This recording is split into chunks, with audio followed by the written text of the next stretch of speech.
Hello and welcome back to the WTF Sunderland podcast as we welcome back Premier League football this weekend with a visit from Wolves.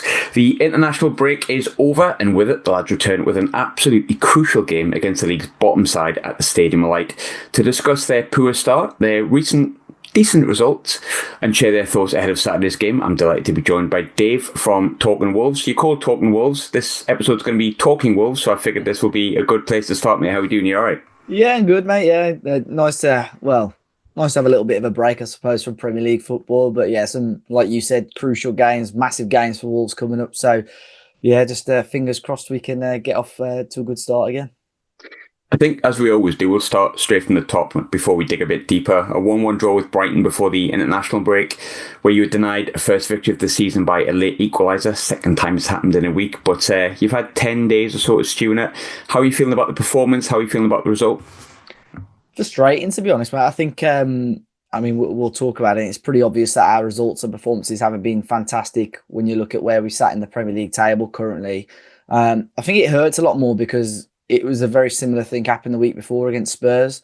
Against Tottenham, we looked pretty good. It's probably one of our best performances of the season. Got a lead, set piece goal, and then sort of one of the last kicks of the game, João Palhinha scored. And it felt frustrating because I think it's easy to say it now in hindsight. You know, going into that game, I think everybody would have taken a point at Spurs at the time. But it was frustrating because we played so well. And for the same thing to happen last weekend against Brighton is even more frustrating. I think fans are more upset in the manner that we played.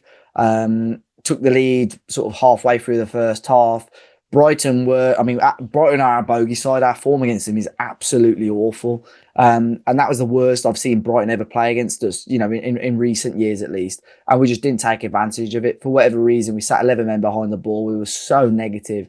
And we were just inviting the pressure, and it was always going to happen. So I think a lot of fans, despite us actually in all competitions being 3 matches unbeaten, in the Carabao Cup, we beat Everton and got 2 draws.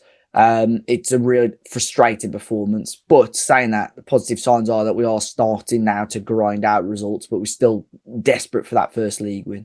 I was going to say, because you've had those 2 games where you've had the 2 late equalisers, but prior to that, you've had the 5 league defeats, and like that never feels good. But does it feel like Wolves are starting to find their rhythm ever so slightly with those results, despite the fact that they were frustrating at the end, or do they just feel like further knives in the chest? It's a little bit of both, but I think you got to look at. I think personally, you got to look at the positive side of things. I think even it was frustrating that we didn't beat Brighton because we would have come off bottom spot in the league for one, and going into the international break, we were still been in the bottom 3, but I think we would have been sat in 18th place. That looks a hell of a lot better than being sat, you know, rock bottom and winless. So it's frustrating, but I think it's good in a way because we are starting to grind out results. Spurs and Brighton, in my opinion, will probably finish top half of the table. And if you're getting results against those sort of teams, they're not bad results to get. But now I think becomes a crucial period for Vitor Pereira because we've got you guys this weekend. We play Burnley next weekend. You know, they're huge games for him. And, we'll probably talk about it, but, you know, he's been given a new deal. But you can't be going in 8. He's got to get something out of these next 2 games because you can't be going 8 or 9 games into the Premier League season without a win, regardless of where you sat in the Premier League table. I do want to go into Pereira because he has just been given that new contract like 3 weeks ago. But before I do, obviously he's 7 games into a season without a victory. Like, as a Sunderland fan, it feels like it's been a while since I've had that, but I have had it, and you start going, oh God, this is going to be not the greatest of seasons. When are we going to get the first win? So it hasn't been a pretty start. But why, in your opinion, have Wolves struggled in the opening thirds of the campaign? Because although you struggled a bit last season, the change of manager did help, and you did actually have a good second half of the season. So why has it started so badly? It's weird because it seems to be the case for us maybe 3 or 4 times out of the last sort of 4 or 5 seasons, to be honest. And that's why I think there are a section of the Wolves fans getting a little bit frustrated, maybe a little bit overexcited about where we're sat in the table right now. I get messages after every game saying, why can't we sack the manager, this and this? Or some people say that's it, we're relegated already. And going back to what I said, just, you know, a win against Brighton and the table would look completely different. So I think there's still a lot of time to go. In terms of reason, it's really hard to put down. Vitor Pereira seems to blame the fact that we signed the core of our squad quite late in the transfer window. I think it was probably 3 weeks ago. I think it was the Leeds game where it was the first full week he had with the full squad because international breaks involved. It made it a very difficult period for a head coach to work under. So, I mean, that's his excuse. Just I can't put my finger on it, to be honest. I think we've got the quality there, in my opinion, but certain players maybe not used correctly, certain players not fit enough yet, certain players not used to the Premier League because we've brought a lot of players, in from different leagues that have never played in the top flight before. So I think there's a lot of factors, and when it's all small little things, it can go into one thing where, like I said, end up going 7 games without winning the league.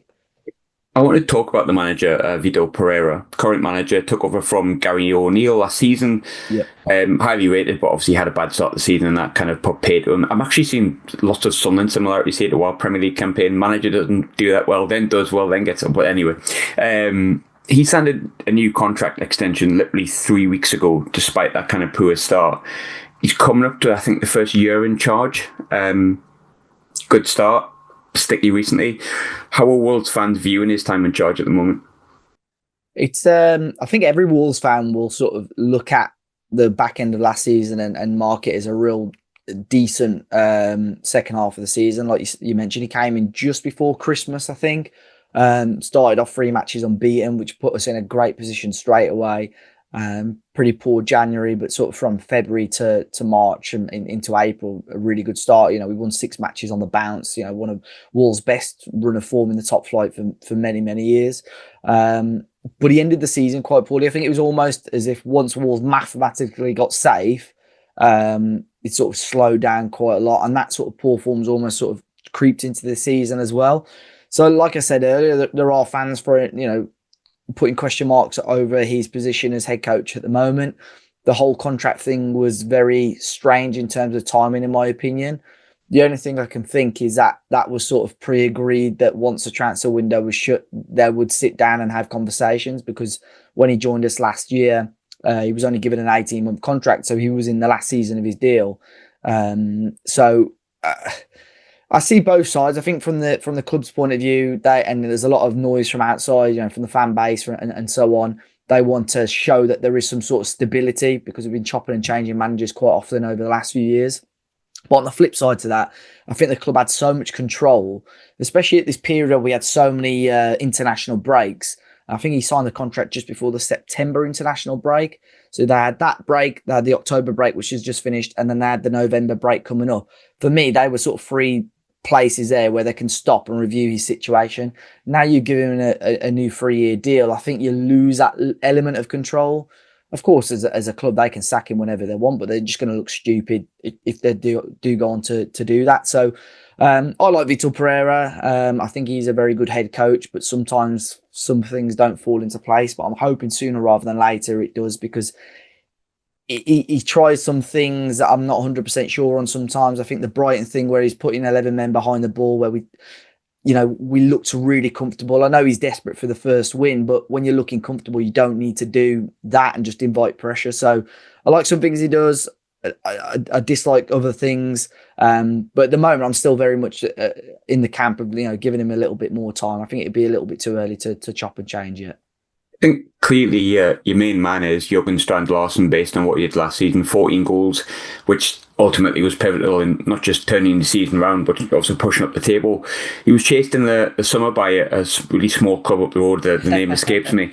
And he's missed some games with injury this season. So look, he's only started, I think, 4 games, but he's not scored yet. He's not got an assist yet, I don't think. Is there any concern about his early season performances? I know he signed a new contract, so there's not any worry about him sort of looking elsewhere, but 4 games, no goals, key man. Any worries there, or is it just injuries kind of curtailed him a bit? Yeah, I think it's that really. I think the injuries have just slowed down his start to the season. I think, again, it'll probably come to a point over the next few weeks if he doesn't start, putting in the better performances. We signed another striker, Tolu Arakodare, big Nigerian forward, who could easily come in and get given the opportunity. Because, if he sat on the bench, the timing of his sub, he came on in the 89th minute last week against Brighton, and people were saying, "What on earth are we doing?" When he should have come on a lot earlier than that. So I think there will come a time when he deserves a chance as well. But yeah, with Strand Larsen, it's sort of been a stop-start season for him. Right at the start of the campaign, he looked really bright. Got 2 goals against West Ham in the Carabao Cup, but yeah, in the league, he's not given us anything yet. So I'm hoping that this international break, he's been away with Norway, give him a chance to get some more minutes in the legs, get the sharpness up a little bit, and hopefully we see the same Strand Larsen that we saw back end of last season. But again, I think it's just a little bit too early for panic stations just yet. Looking at the players you brought in, you mentioned some players there, but there was one big player that left. Obviously, Matthias Cunha went to Man United. Really a very good player. I actually weirdly seen him play for Hertha Berlin a few years ago, and really pivotal player for them then. He's clearly a bit of a hothead, but in a good way, I think. But a massive loss for you. Has his loss been felt early in the season? I know it sounds stupid considering you haven't won, but how much have you missed him? Yeah, I think so, because there were certain games where when Wolves are struggling, he could just still, grab the game by the scruff of the neck and sort of win your matches on his own sometimes. I think, unfortunately, he burned a lot of bridges with Wolves fans towards the end of his time, cryptic messages on social media. I think in the FA Cup, we had a great opportunity to get to the quarter-final or semi. I think it was, to get into the quarter-final, and he got sent off at the end of extra time. Just like you said, hot-headed, and it's frustrating. I think he's a phenomenal footballer, but sometimes when you're in the position that we're in, we can't afford to have players that are unreliable as such. I'll go back to what I said about that 6-match winning run we had last season. I think Cunha was unavailable for 4 or 5 of those games. So it showed that it almost brought us together a little bit more when that had happened. So I think we are missing him, but there's other players as well. I think Ryan Aït-Nouri, he went to Manchester City as a left wing back. He was fantastic for us. I think last season, it almost, it just felt like one of the best players in the league in his position. It just fell into place for him. Nelson Semedo was our right wing back.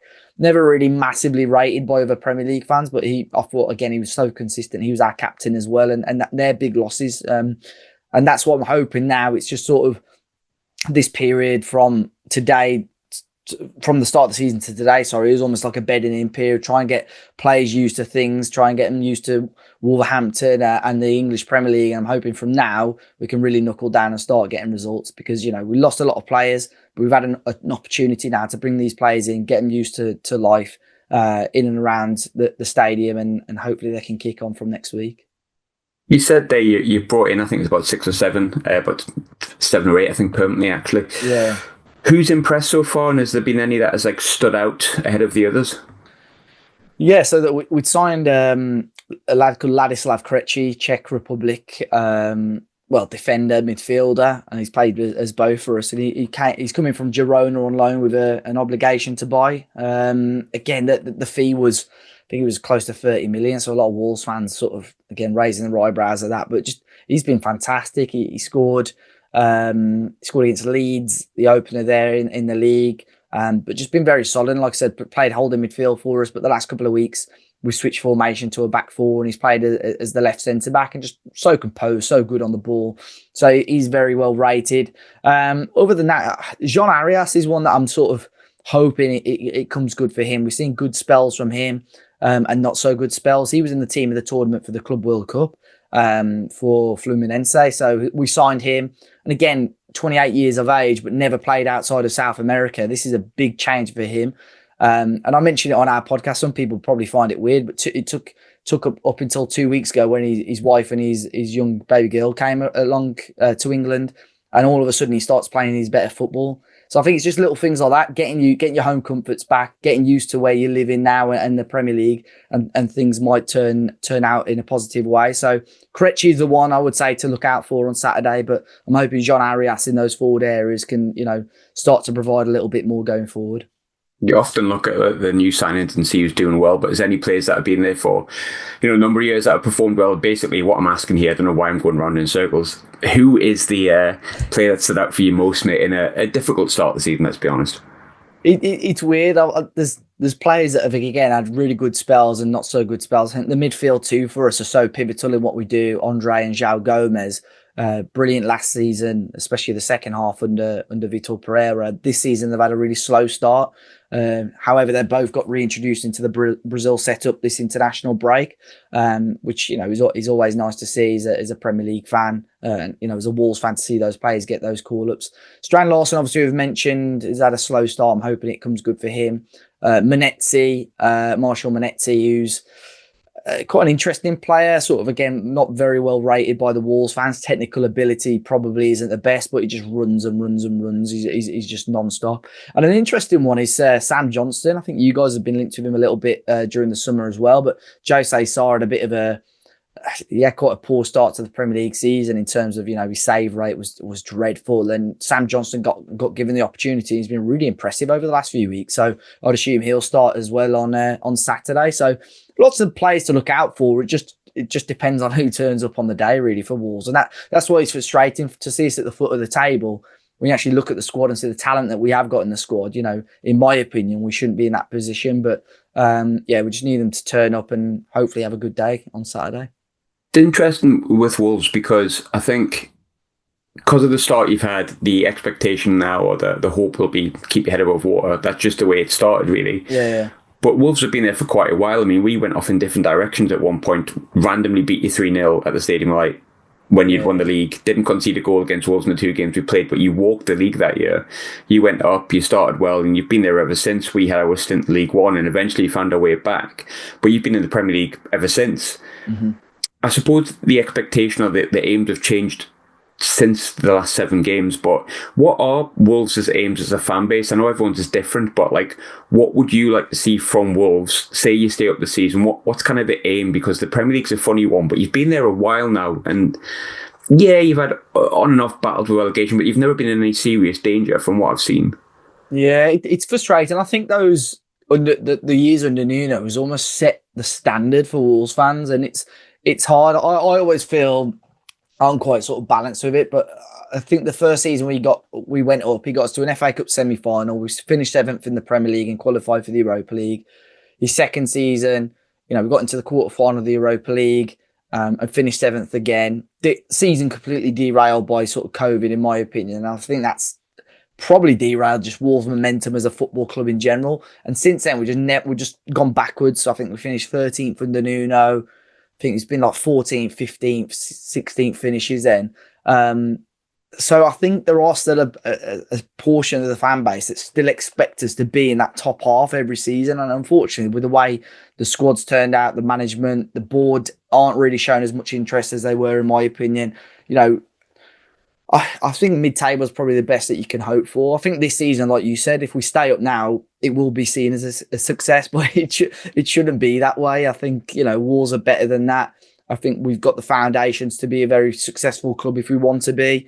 But like I said, there's a lot of pressure on our ownership at the moment because they were sort of free spending when we were with you guys in the Championship, and that sort of dried up quite a lot, and they're wanting to be sort of self-sustainable now. So Vitor Pereira said that he wanted to sort of build on last season and sort of aim for mid-table. That's not quite gone to plan yet. But who knows, it's still a long way to go in the season. But yeah, for Wolves, with the amount of money that we're spending, for the quality in the side at the moment, I think mid-table is probably the sort of aim that Wolves fans should be looking at, really. Just looking at the team there, because that was the last time we played each other at the Stadium, was that game where we won 3-0. And I don't want to go through our team because, I'm not feeling too well as it is, to be honest with you. But looking at your team, this is insane. You had the wonderful Danny Bart at centre-back alongside Connor Cody in a back 3. Matt Doherty's on the right, obviously Neves in midfield. But your front 3, Diogo Jota, Morgan Gibbs-White and Helder Costa. Yeah. I mean... I think he rotated. I went to that game because he rotated it a little bit. But yeah, I mean, to have players because we had Willy Bolly in the squad at the time. Yeah. Neves and Jota were just an absolute cheat code that season, to be honest. And they're both, obviously, we lost Jota now, but just both phenomenal footballers who have gone on to achieve great things as well. But we were so lucky to have those players at that level, for sure. An insane team when I've looked at it then. I've looked at ours and gone, that's probably Sunderland's worst 11 points. But looking ahead to that game on Saturday, how things have changed from that day, of course. I think for Sunderland, every game's going to be big in the season because we know the reputation of promoted clubs. We know we started well, but nothing's won in October. Nothing's achieved in October. So it's a game there where naturally we're looking at Wolves at home. The start you've had, you've got to look at that and say, hopefully 3 points are unbeaten at home. But at the same time, on the opposite side, there is part of me that's going, well, hang on a minute. They're involved in the relegation battle now as well. They'll be coming to a newly promoted club thinking there's a potential we could win that. They've almost won their last 2 games. How big is the game for you, and how are Wolves fans viewing it? Because it feels quite pivotal for you. I mean, it does for us, but it does for you especially. Yeah, I think it's massive for us, really. I haven't really seen much noise on sort of social media just yet about how people are viewing the game, but I think we're just the negative mindset that are sort of surrounding a lot of Wolves fans at the moment. I think they are. I think everyone sort of appreciates how well Sunderland have started, so I think there are still nerves going into this game, but I think this game, and like I said, we have Burnley at Molineux next weekend. They're both huge games for Vitor Pereira. We normally had, well, last season we had pretty good form against the sort of relegated, the promoted side. Sorry, but but then Leeds beat us earlier this season at Molineux, so it's difficult for us. But I think we've got to go and get something out of this game. I don't think a point, especially on the road in the Premier League, is never a bad result. But considering how Wolves have drawn the last 2 games, I think really anything less than a victory will probably have, a lot of Wolves fans frustrated once again. But I think out of the next 2, he's got to be aiming for 4 points. Whether it's a point on Saturday, and if it is a point on Saturday, he's got to beat Burnley the following week, I think. So, we know that Sunderland have had a good start. We know you've bolstered the team, got some real good quality in there. So it's not going to be an easy game at all. But I think, both sets of fans will probably look at the fixture and think we can get something out of that game. And I think it's just one of those fixtures. Looking at because you've been in the Premier League for, I can't remember the exact amount of years, but a while. I think, 8 years now, give or take? I think, yeah, something like that. And I think when you look at last season, you could probably afford to, because look, there's probably about 10 teams, maybe more, that with a bad season, a bad run, could be in a relegation battle. Wolves are one of those teams.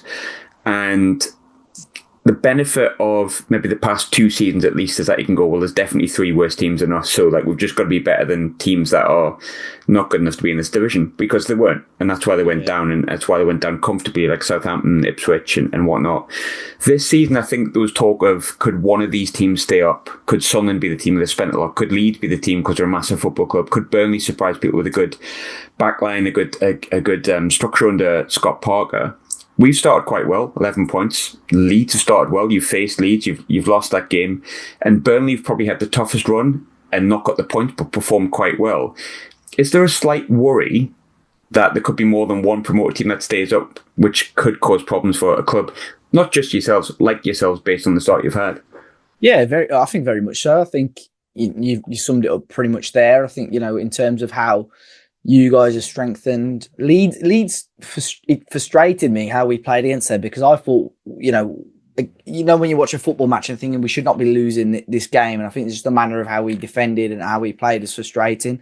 So I think there's every chance you guys could stay up, and like I said, Burnley as well. I think they're probably the favourites at the moment out of the 3 of you to go down. But that's that. Like you said, they've had some good spells. Had some tricky games. I think the Liverpool game, was it? They conceded a penalty right at the death. There's certain games like that. So again, that game next week for us isn't going to be easy.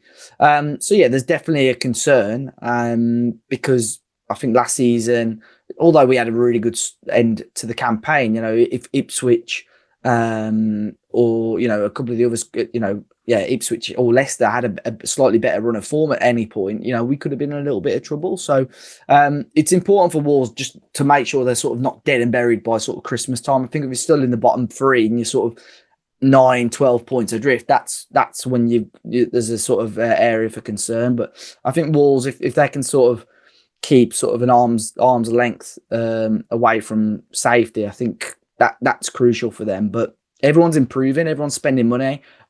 The period I'm really interested in is AFCON, because as you're going to be aware, Sunderland got a lot of African players. A lot of Premier League teams have as well. But it's whose players are going to step up most when they need them most. Which fixtures are they going to miss? That could be a real crucial period to decide or have a say in who's going to stay in the Premier League and who's going to go down. We've got a really lovely, easy fixture list in December as well when the AFCON's on. We've got, I think, City at home, City away, Liverpool. I think we've got Liverpool a couple of times. Oh, jeez. Yeah, I might just take that month off and celebrate Christmas. But looking at Sunderland's season, like I said before, disappointing that we got beat off Man United. But like, I think it probably shows how good the season's been. That I was disappointed that we lost 2-0 at Man United. They're still a massive football club, and they still got some pretty decent quality. One which we touched on earlier that you play for yourselves. But what have you made of Sunderland's start from the outside looking in? I know your expertise will be Wolves, but we all watch Match of the Day, I think, now and again. 11 points from 7 games, not a bad start. What have you made of it? Yeah, when you're losing games, you don't watch Match of the Day. That's no, you don't. Cool. No, but to be fair, I'm not seeing much in terms of sort of the footage and so on. But I think in terms of the results and who you've sort of played against, I think it's a real solid start for you guys. I think it's fixtures that you probably looked at the fixture list and thought that's quite favourable in terms of fixtures. And it's one thing having those fixtures on paper and thinking you can get the results, especially in the Premier League. But the other thing is actually doing it. And I think, you beating the likes of West Ham, Brentford, getting results against Palace and Villa, who both, over the last 12, 18 months have been very good football teams. I think it's been a very solid start for you guys. And I'll be honest, it surprised me a lot. I think everyone's like, oh, look how well Sunderland have done in the transfer market. And I thought, I hear this every summer. I think we heard it with Fulham when they came up with us. I used to hear about Villa even when they were bottom end of the Premier League. But no, to be fair, you're doing well so far. So I think it'll be very interesting. Like I said earlier, you've got probably sort of between November and December some really tricky fixtures, and it's how you guys step up, how you're going to cope with the players that are missing. But I think getting that start, giving yourself good momentum, can help you get through a season, even if you have some poor patches. You try and refine the form from the start of the campaign, and Sunderland should be okay. So I think at the moment you guys have got the best chance out of those promoted three to stay in the Premier League, just by a real good solid start so far. In terms of the squad that we brought in, I've asked everyone this question, and it's been quite a nice array of answers, actually. But if you could take one Sunderland player to put it in the Wolves squad, it doesn't need to be our best player, just a player you can bring in where you think you're lacking in a certain position. Who would that player be, and why would you sign them? See, I think a lot of people are probably going to say Xhaka because he's probably the most obvious answer. I think he's still a top quality player, but there's some great players in that team. I'm just looking at it now. Players that have done well previously in the Premier League. Brian Brobby's an interesting one because I used to love signing him on Football Manager. So he's one that I'm interested to see how he gets on, and it'd be interesting to see if he gets any minutes this season. And Habib Diarra as well. We used to be linked with him quite a little bit as well. So I don't know. I think there's a lot of talent there. Adingra, Ronaldo, is it the left back? We've been linked with him a number of times as well. So I think you've got really solid side. I think the obvious answer is going to be Xhaka though, because I think he would just add probably the most quality to most Premier League teams, I would say. But lots of interesting bits of talent in that squad, and that's why I think that the summer window for you guys is going to help out a lot this campaign. It's interesting you said about Xhaka there being the obvious answer. The only way I can describe him is he's came into Sunderland and every woman wants him and every man wants to be him. So he's made quite the impression, which is quite good. That's kind of what you want. But yeah, no, I agree. I can't disagree. But look, massive game, I think, on Saturday. I'm trying not to think too much on it because I think it is really, really big in the context of the season. And I've been told off a few times for predicting this result. But I genuinely feel like this might be a bit of a 2-2 or a 1-1. I'll go 2-2 to make it more exciting, even though we're quite good defensively. I just think, I don't know, I think it's too big of a game for you to lose. I think we can probably afford to get a draw, though a win would be nice based on your league position, but your established Premier League club. I'll say 2-2. I'm going to go with my head on that. My heart says Sunderland win 4-0, of course, yeah. But I'll say 2-2, but how do you see the game going, mate? Oh, yeah, it's so hard to predict at the moment. We had a spell sort of back, it was under Vitor Pereira. We had a spell of when we were playing like Leicester and Ipswich, and it just felt like we had to win those games. And I remember the Ipswich game, it feels a little bit like this. It was like you go into a place where if they play their best game, you are capable of getting a result, but it's the Premier League and it's just so difficult, and especially with how well you guys have started the campaign. I think a draw is probably the most likely result. I think, I'd probably say a 1-1 if I had to guess. I mean, seeing as our last two results have been 1-1, But my heart is probably edging towards Wolves nicking it and going with a 2-1 Wolves win. So I think it'll be close. It'll probably be a goal either way. But yeah, this is a must win for Wolves. I think it's a massive game. I like how our hearts align to each other. Like Yeah. we'll never make a real pundit. But Dave, good catching up. I hope you have an awful weekend and get absolutely hammered. But after that, good luck for the rest of the season, mate. Thank you, mate. And I'm sure I'll catch up with you for the reverse fixture as well. Sure you will, mate. Cheers, buddy.